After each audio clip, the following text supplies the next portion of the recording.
ამასობაში უკრაინაში 6 თებერვალია საღამო და ამ ვიდეოში მოვყვები უკრაინის ამბებს.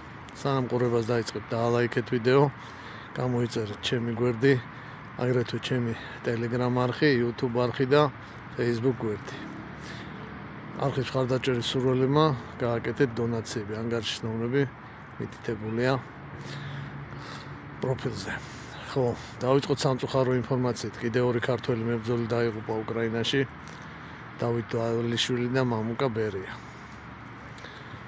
ხო, დღეს უკრაინელებმა წამოიწყეს შეტევითი ოპერაცია კურსკის ოლქში. კურსკის შვერლის აღმოსავლეთ ფასზე, მერე რუკაზე დეტალურად გაჩვენეთ ეს სად არის და როგორ არის. მონაწილეობდა დაახლოებით 400 კაცი, ერთი ბატალიონი ტაქტიკური ჯგუფი რა, პრინციპში 50-მდე ერთეული ჯავშანტექნიკა. სპეცტექნიკის გამოყენებით გაიარეს ეს დანაღმული ველები რუსების და დაახლოებით 5 კილომეტრის მანძილზე შეიჭრენ რუსების პოზიციებში სოფელი აიქ ულანოკი, ეს იყო სამიზნე. მოკლედ ამ ჯავშანტექნიკის დიდი ნაწილი რუსებმა გაანადგურეს, მათ შორის 6 ტანკი და 20-ზე მეტი ჯავშან მანქანა, მაგრამ რაღაც ნაწილმა როგორც ჩანს მიაღწია ამ სოფლამდე და იქ მოიერში ჯგუფების გადმოსხმა მოხდა და ეხლა იმ სოფლის შემოგარენში მიდის ბრძოლები.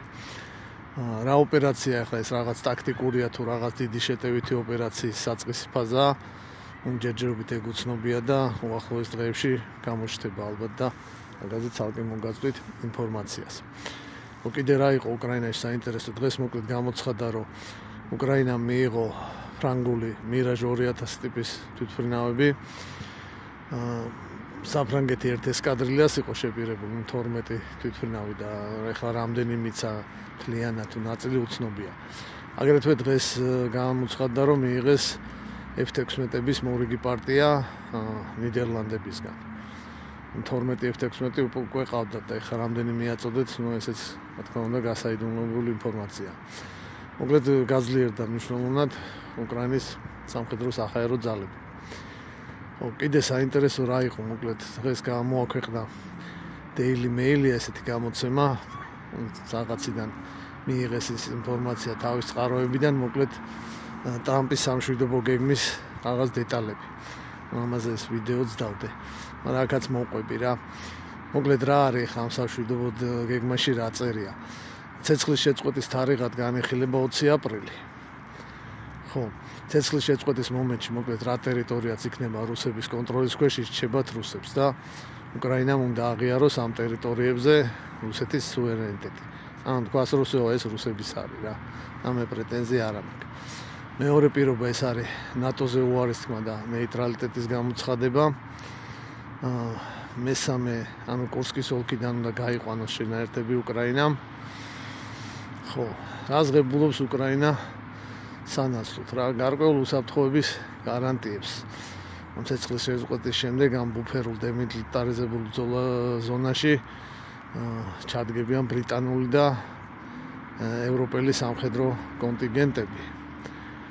ხო, და ამერიკა მიაწვის თავის იარაღს, ესეთი პუნქტია, შემდგომში უსაფრთხოებისთვის, რომ მე სხვა დროსაც არ დაესხეს რუსეთი, რაღაც ეგეთი პირობაა. ხო, ევროკავშირში გაწევრიანება უნდა მოხდეს 5 წლიანი ვადაა ნათქვამი, 5 წელიწადში მივიღებთ ევროკავშირშიო და უკრაინის აღდგენა უნდა მოხდეს, აგრეთვე ევროპელების ხარჯზე რაღაც სპეციალური ფონდი უნდა შეიქმნას, 40 მილიარდ დოლარზე ამგონი ლაპარაკი. ეს ფული მოხმარდება უკრაინის აღდგენას. ხო, ესეთი ისინია ტრამპის სამშვიდობო გეგმის დეტალები. მოკლედ. ეს Daily Mail არ არის ახლა ესეთი წყარო, რო თქვა, რომ გინდა თუ არა ესეა, მაგრამ რაც არის და როგორც არის მოგიყევით.